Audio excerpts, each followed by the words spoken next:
Did any of you ever read The Secret Garden when you were younger? Yes. In that book, there's a surly little girl who's orphaned, and she's sent off to live with her surly uncle in this gigantic Gothic mansion, and she finds a key to a door that nobody else can see, and she is able to unlock the door and encounter the secret garden, and then she has all of these healing experiences. I feel like that about foraging. You enter this secret world, but you don't need a key. It's just already there. I've been spending the whole day in that world. I've just been walking around the sidewalks of London. It's free. It's everywhere. Your city is a fantastic city for foraging. I might not be eating all of these things, and you might not want to either, but technically you could eat them if you had to, and if you know the right places to go and the right people, they can be delicious. The main thing is what it does for you and what it does for your community. I've been here, for a week, and I had all these grand ideas about what I was going to do. I'm going to go to this museum, I'm going to go to that museum, I'm going to see all this stuff, and I've done none of that. I have just hung out with people and walked around looking at plants and then talked to people about the plants I found. And it turns out that's exactly what I wanted to do. I'm not telling you should go to world-class cities and not go to museums, but it turns out that now in my life, that's what I want to do. I just love connecting with people over plants. A lot of my foraging is solitary, but it's brought me closer together with my community. It's helped me build new communities, and a lot of it has happened in my neighborhood. So when I've been over here, whatever neighborhood I happen to be in, that's where I go foraging, and I go out on special trips to do this stuff. And that's a lot what urban foraging is about. It's about finding what's wild where you are. One thing I like to do whenever I'm anywhere, actually, it always happens. Here's my foraging bag. It's very fancy. I made it myself. Foraging should cost you nothing, by the way. So you need knowledge, and you need probably a good pair of shoes, but you don't need special equipment. This is all about just being fleet on your feet and thinking and engaging, and using the resources available to you, whether those are interesting plants or plastic bags. So here is what I've found today. Some of these things are not fruits. The book that I wrote, which is right here, it's a foraging guide with recipes, and it focuses on fruits because I love fruit. And in the city, fruit's terrific because it grows up. So it's up above all of the dirty things and dog wee-wee and whatnot. But fruit's also so sexy and tactile and colorful. I was talking to my friend last night about my book, and she said she despises the fruit trees of London because what happens in a couple months once they start getting ripe? Where does the fruit go when it's ripe? It goes on the sidewalks, and then it gets all sticky and slippery everywhere, and the birds eat the mulberries, and then they poop out the sort of swirly lilac poop, and if your car's under one of the fruit trees, it gets dumped on. So, those are just some inconveniences, but I like these things. But I have more than just fruit in here. This is a fruit, and I bet you have been seeing this. Here we go. Does anyone know what this is? It's got these sort of small, grapey looking berries. And here's one of its leaves. Kind of looks like holly. You know what? It does that sort of dangly thing that currants do, but this is not currant. This is Mahonia, and I've seen this all over London. It's in planters. It's very hardy. It's a shrub. You'll see it in parks. The flowers are yellow, so not that. In fact, you can still see some plants around that have the flowers and the berries on the same branch. And then you see the berries form. They're green, and as they ripen up, they are this color. And one of my favorite things about this, look at that, makes this gorgeous, gorgeous dark juice. So you could even use this for pigmentation. You can use it for inks and dyes. But so I just meeting up with a foraging friend before this, and I showed her this, and the first thing she does, because we know this is safe to do, she just right into her mouth. These are not very sweet. There's a reason you don't see people running around just stripping Mahoney shrubs of their berries. But these do have quite a bit of potential. So you can use them to make a jam that's quite a lot like Concord grape jam. You need to add a lot of sugar. You can dry these. They do have a big seed in them, which is in my mouth right now. You can dry these and use these like barberries. So this plant's in the barberry family. And if you've ever had Persian food, they have these little dried barberries, which are kind of tart, and they help offset really rich, buttery pilafs and things like that. So it works well in savory applications too. But this is one of those plants, it's just great. Once you know it's around, you see it everywhere. That's the magic of foraging. These things have been around since before you, and we almost developed this plant blindness because we're walking past these things all the time and they become our background noise. And once you start dialing into them and they're the focal points, that's like when you enter your secret garden, you're seeing your whole neighborhood anew, and you get to go on these micro adventures just by this pattern recognition, seeing the different plants in your own neighborhood and then when you're in another neighborhood. So I have a very similar plant. It's a different species growing where I live. And then I can come here to London and I see a plant I recognize. It's like an old friend. So that's Mahoney.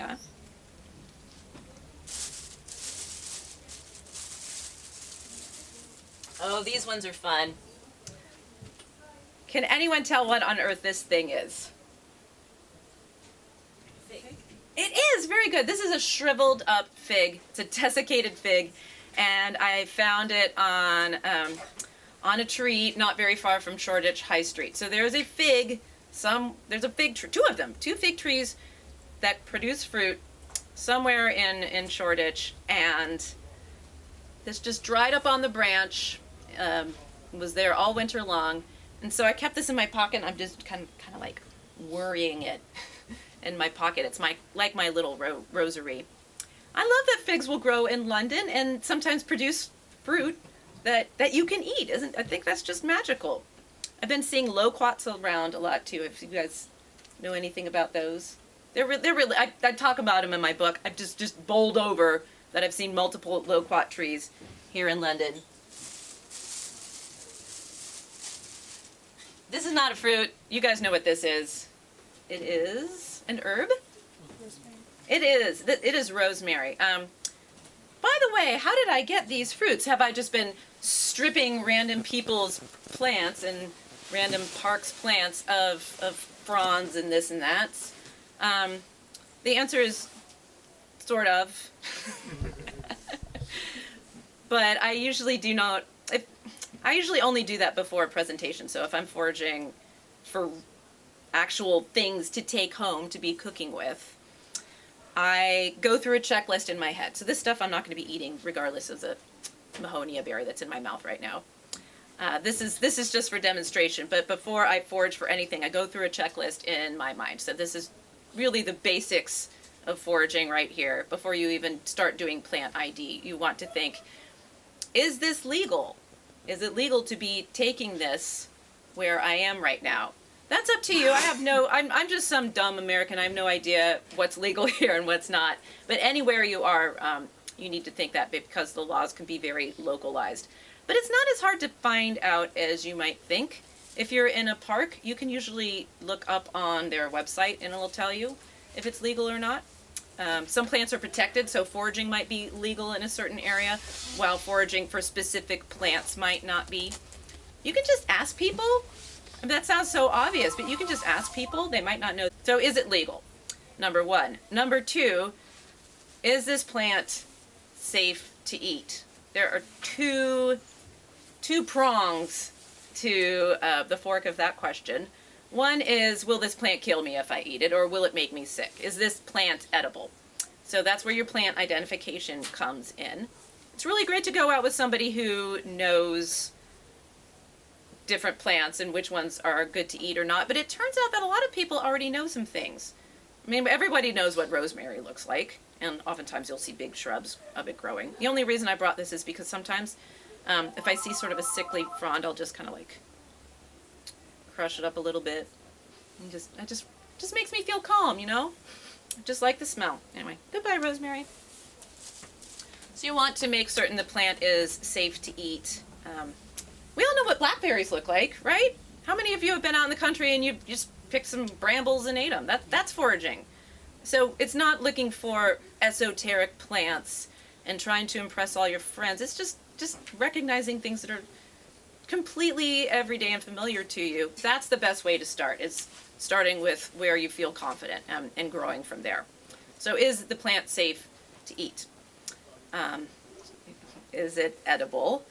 Does it have any contaminants on it? I was just talking about all the weeds on the sidewalk. A lot of those are edible, but you wouldn't want to eat them because who knows what's been on them. All these cars drive by, people could have been pissing on them. Seriously, they don't look like something you want to eat because they're just dirty sidewalk weeds. They're interesting, but you don't want to be eating those. Has the plant possibly been sprayed with pesticides? So I have some rosehips here, and you guys over here use rosehips way more than Americans do. Sometimes we might have it in teas, but that's about it. However, rose bushes are oftentimes heavily sprayed. So you might want to think, okay, are these roses good to go or not? But one thing you can do if they're in a spot where you think, like if they came from just a conventional nursery, they may have been sprayed a lot with pesticides. But you can at least look at the rose hips and notice if they're nice and hippie or not. It's good to go with the ones that are pretty big because these things can be seedy and you get the maximum flesh per hip. Don't bother around with the teeny tiny little ones. You want like nice robust rose hips. You want the breeders, the ones like that. But when you see the ones that are the way you like, when you're in a spot where it's legal and you have a good sense that they have not been sprayed with pesticides, that's when you can go to town. So a lot of this is just developing those patterns in your head, and I don't want to say it's like studying, because that makes it sound like it's not fun. It's kind of like a scavenger hunt, and then you find your opportunity to do the thing, and it's just so gratifying. You're like, yes, finally, the rose hips. I hate the term bucket list, but it can be a little bit like that too. When you just have your plant find. Awesome. That's another one of the rose hips. All right. Can you tell me what this is? Because I don't think I can tell you what it is. I'm pretty certain it's a cherry. Are there cherry trees all over London? Okay, yes. So this is what's happening with them right now. I knew it was in the prunus family because it had that nice glossy bark with the horizontal ridges kind of in bands going around it. We don't have a lot of cherry trees just growing where I live, so I can come here, and even though we all know what cherries are, like big deal cherries, for some reason I've just been like, oh my god, you have so many cherries. It's terribly exciting, so I hope you appreciate your cherries. I assume the birds just come and eat them all before anything happens. Or are they not good to eat? If they don't taste good, you don't have to eat it. That's another thing. You don't have to go and save every single fruit in the world that can be gleaned or foraged and just make gallons and gallons of jam that doesn't taste very good. It's nice to be able to recognize plants, but it should taste good to you. So tasting is really important. If you've heard that a certain greens, like some greens aren't that yummy, how do you know if it's good or not? You just taste it and you think about what is yummy to you. Also, there can be a lot of variability from tree to tree or from plant to plant depending on where it's growing, the varietal. So don't give up. Keep on taking those little tastes. You have to constantly be re-engaging with these things. And to me, that's the fun of it. We go to the grocery store and a strawberry always tastes like a strawberry and it always looks like a strawberry. A banana always looks like a banana. Even Even spinach, spinach is, it's like baby spinach or big spinach. That's it. That's what spinach is. But when you go out and you're looking at wild plants or even cultivated plants, the ones that weren't meant to hold up for weeks and weeks on a truck and then for another week or two on the grocery display, those plants have their own thing going on. And when you're engaging with those, you're kind of going back in time a little bit to where we had to get our own food and be more connected with it. We just interfaced with things so much more deeply because that's what we needed to do. Sometimes I feel so separated from the things I need in my life, and they lose their significance, and I'm just so hungry for that connectivity. So even though I am not out there foraging for all the things I eat because I would be dead, to just bring back a little bit, it helps restore that balance, and it makes me feel more like a human. It occurred to me, so I went up to Hyde Park today, and it's a very managed nature kind of park, right? Like lawns. I mean, it's fine. I wasn't there for very long because it's kind of a boring park. But I was thinking about the whole idea of lawns. In America, we love our lawns. We just spray them up with chemicals, and you go out and you mow them, and you're riding mower. I mean, it's kind of relaxing if you're into that thing, and it's very gratifying to walk on in your bare feet. But the idea of a lawn is we are conquering nature, right? That is what man does. We control nature because we've evolved to this point where we are the bosses. And then nature does things to show us that that's not the case. So I have been thinking lately, well, actually nature's the boss of us. And then while I was sitting around eating my sandwich in Hyde Park, and my phone battery was dead and I didn't have anything to read, so I just sat there and ate a sandwich. And for some reason that was just like so radical to sit in a park and eat a sandwich and not do anything else. And I was just having these deep thoughts. And I was like, oh wait, we're not above nature and we're not beholden to it. We're just part of nature. We're just part of it. Like that's the way it's always been. So there's a little bit of a push and pull, but we're already in it. So by acknowledging that, by doing things like foraging, it's like this burden's been lifted in a strange way. I came of age in a sort of DIY punk rock type thing, and now that I've started foraging, it's another way to do that that's almost more constructive. So I can go out and I can get my own food. I don't have to buy your food. I'm going to find my own food. I'm going to build a community where we exchange information because we share that, and that's what we do, and we don't need your system. We're going to make our own system, and we're going to invite you to be a part of it if you want. This is for everyone who wants to be part of it. So if you have a rebellious streak, foraging is really terrific for that.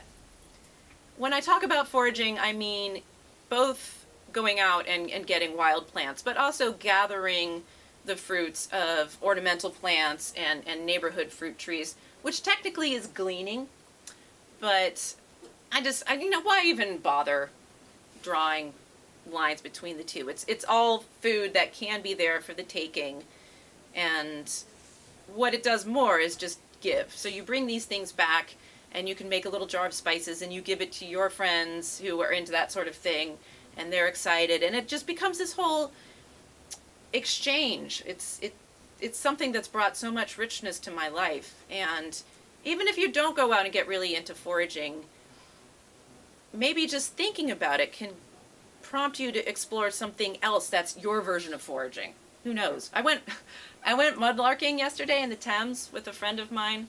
So that's just when you go out at low tide and you forage the river. You just forage for old garbage.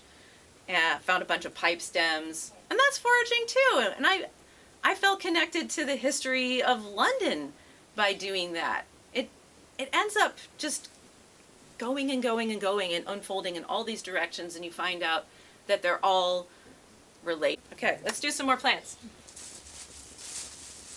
Oh, this is teeny tiny. Once again, this isn't a fruit. So if you write a book about fruit and you come to London in the spring, you realize there's nothing to forage that you can like properly show people. But that's great. If you're into this, that's all you do is like expand, expand, expand. You get one book, and you don't just stop with the one book. You get 15. So the more your knowledge grows, the more you want the knowledge to grow. It's a really positive addiction. Don't worry about it. So here we go. Flowers are happening now. Can anyone recognize this flower? Oh, you know what? It has the other bits in it too. This is gorse, by the way. And gorse I've seen in all kinds of planters. These taste a little bit like, they have a nice flavor. They taste a little bit like coconut. These little petals on the outside that are furry, you can just get rid of those. So I had become aware of this plant, but I hadn't had it before. And one night I had a doner kebab, so I ate that. And then I was walking home and I passed a planter with it, and I was like, oh my God, that's gorse, that's it, that's gorse. And I had been told it smells a little bit like coconut, so I picked a blossom. I'm so excited. It's going to happen now. Oh, it smells like doner kebab. So when you haven't had extremely strong food, these do have a nice little flavor. And once again, their flavor might be dependent on where they were growing, the soil, the sun exposure, what your hand smells like. So that was some gorse. Here's a garbage weed that you just see everywhere. This is dock. This is dock. You can eat this. I don't think it's very yummy. It's just fun to see it all over the place and know that you can eat it. It's a nutritional powerhouse. I was recently told, oh, speaking of weeds, this is perhaps the most prolific weed you have going on right now in the springtime. Nettles. Yes, yes, yes. This is like seeing somebody coming here and seeing pigeons and being like, oh my God, pigeons. It's hard for me to find nettles where I live, so they're just, in every single vacant lot. I'm like, look at that lot full of nettles. That's amazing. But I have been enjoying looking at these. I haven't done anything with them. I picked some and gotten all scratched up. So somebody told me that if you have nettle stingers in you, you can take a dock leaf and rub it against your skin until it gets a little bit wet, and it'll alleviate it. But then I was talking to this herbalist friend that I just made before coming here. That's what my life is like, my foraging life. She said that plantains would be better, and that's another, if you can find dock, you'll find a plantain. Not like the wonderful Caribbean starchy banana type things. It's another weed. But you know what? I did try rubbing this on nettles, and it was better than nothing. All right, maybe it just tricked my brain a little bit. Some of these things make really good, it's almost like a parlor trick. If you're out with your friends, you can tell them all your plant facts, and they might think you're insufferable. If you're out on a date, it's a good litmus test, because you might be the crazy plant person that they don't want to talk to ever again, or they might be like, yeah, you are my person.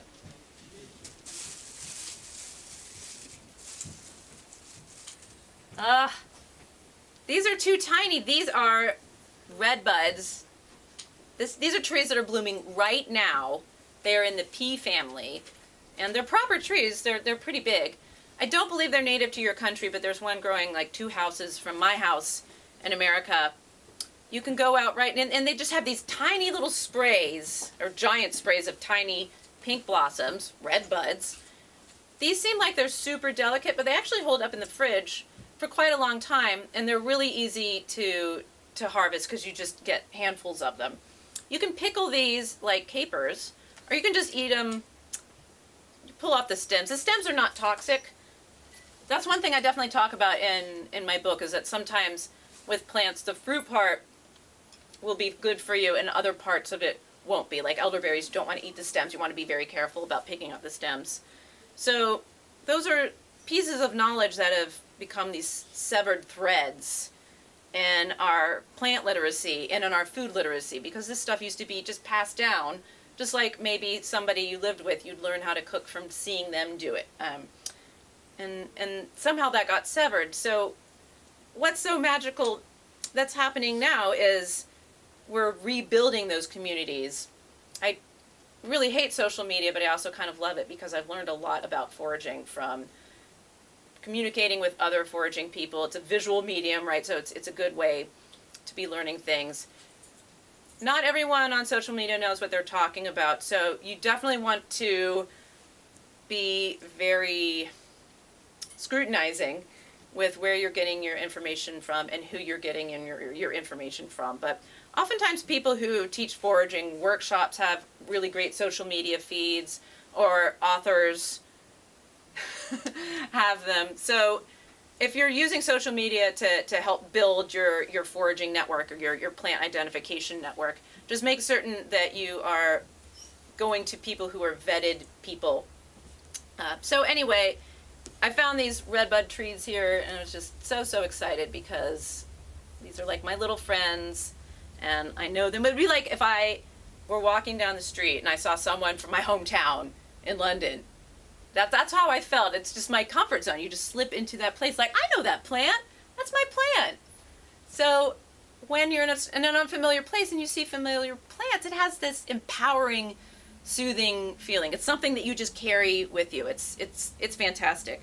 That's why I haven't gone to museums. I've just been empowered all over your city. Oh, here's a goodie. All these wilted, soggy plants. Can you tell what this flower is? It's kind of hard without the rest of the shrub. Is it fuchsia? It is a fuchsia. Excellent. Yes. Right here, this is where the ovary is, right? So once the blossom falls off, this may swell up into a berry. So you can eat fuchsia berries. They may or may not taste like much. Some of them are vaguely sweet. There are many varieties of fuchsia, so I imagine the berries themselves can be quite different. You need a huge hedge of these things to get enough berries to do anything with. But once again, this is just one of those little things that's cool to know that you can do. Like, oh, I never knew you could eat that. Well, you can. Yeah, they're not bad.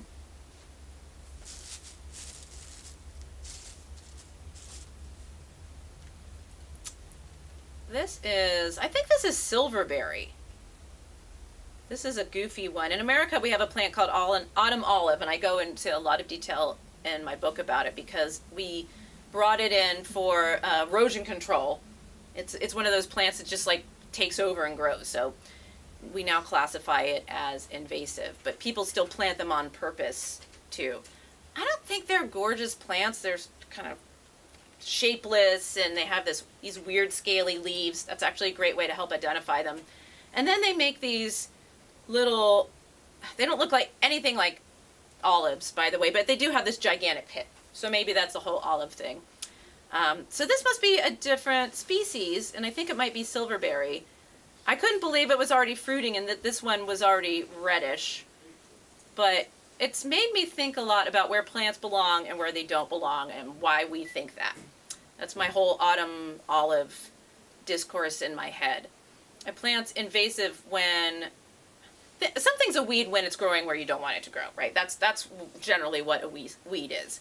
And an invasive plant is something that was introduced or introduced itself because of something we did usually.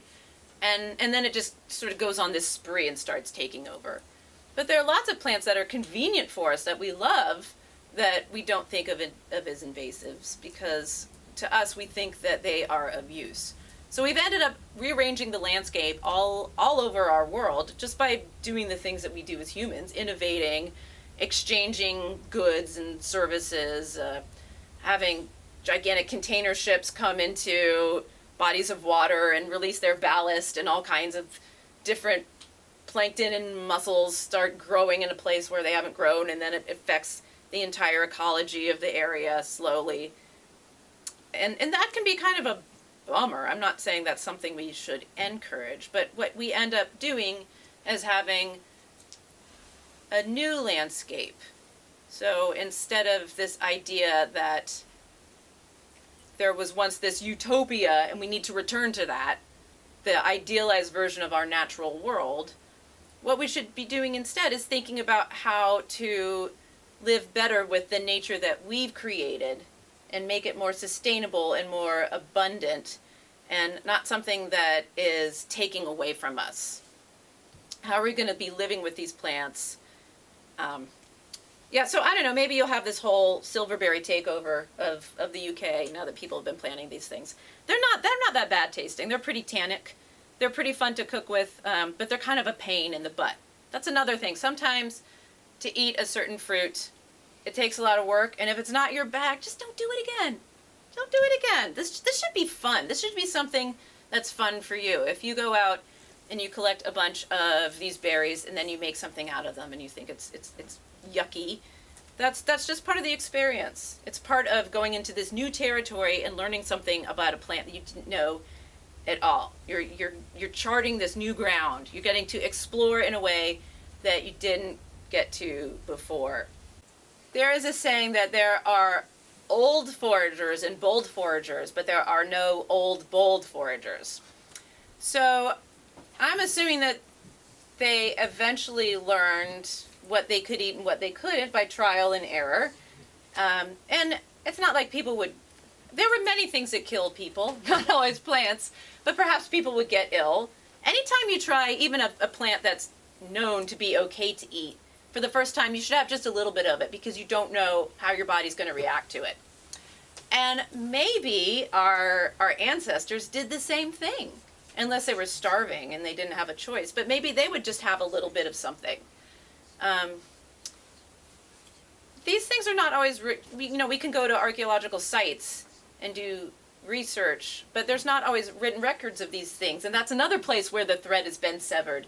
I really like thinking about that. I have no answer for you, but it's a great thing to contemplate when you're out foraging. One of the best places to go, it can be park. So like the rosemary I nabbed today was looking a little bit sickly, and I'm not going to cook with that. That doesn't get you anywhere. Where do I like to go when I'm in a town?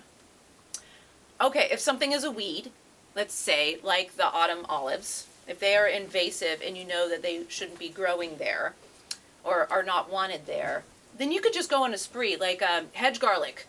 Hedge garlic, usually people don't want it in a place. So if you know if it's illegal to forage somewhere and there's hedge garlic that is pretty clean, you could just go to town. That's another thing that's important is when you're going through your mental checklist, and this might answer your question a little bit. You can think, if taking this makes me a jerk, like if I'm taking this, will it make me a jerk? Then you should probably just not forage for it.